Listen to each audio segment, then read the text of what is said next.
Voilà, mais d'abord, je vous le disais, c'est un dispositif déclenché lorsque la pression hospitalière est trop forte. Le plan blanc vient donc d'être activé par l'ARS dans nos 2 départements.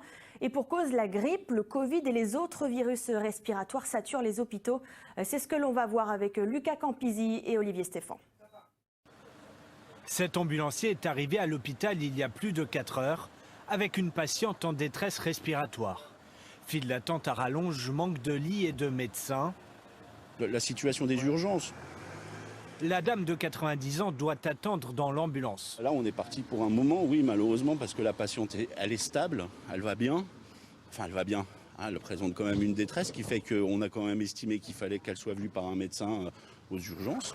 Bronchiolite, grippe, Covid, le nombre de malades ne cesse d'augmenter. Conséquence, la situation se tend dans les hôpitaux. L'ARS vient d'activer le plan blanc dans les 2 départements alsaciens, une première depuis le Covid.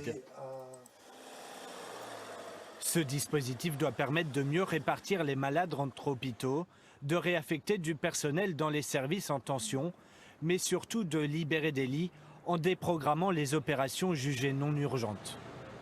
Notre capacité à réouvrir des lits. C'est vraiment un objectif cible.